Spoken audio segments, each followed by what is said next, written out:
अध्यात्म विश्व विज्ञान यूट्यूब चैनल के प्रिय पाठक, आचार्य, मित्र, गुरुजन, हमारे टीम के सभी सदस्य, सभी का हार्दिक स्वागत और अभिनंदन करते हैं कि इस निमित्त से हम अध्यात्म विज्ञान को धीरे धीरे समझ पा रहे हैं और धीरे धीरे उन पगों को गिनते हुए और क्रमशः अध्यात्म विज्ञान के बोध तक पहुंचते हुए हम अपने आप को मोक्ष के अधिकारी बना रहे हैं।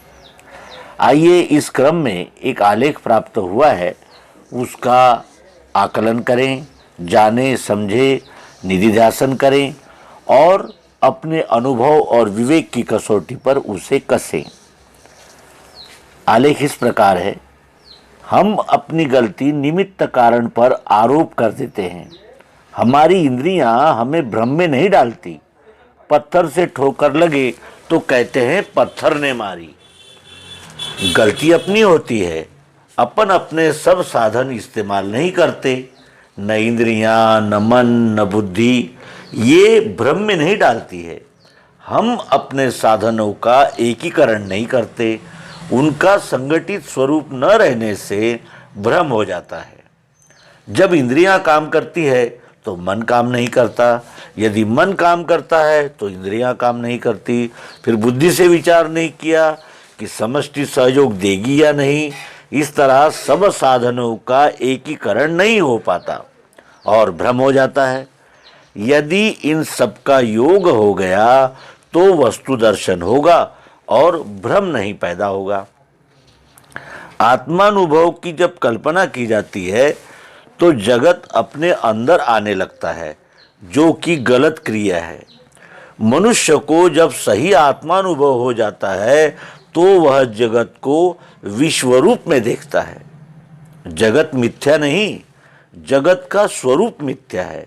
जैसे मकान दरअसल मैंने नहीं बनाया, इसमें कितने ही निमित्त कारण हैं, हमारा तो केवल सहयोग ही है। जगत के चक्कर में पड़ने पर अखंड गति के टुकड़े टुकड़े वह केवल पृथकता की कल्पना ही है। उसको अज्ञानावस्था में जगत कहते हैं।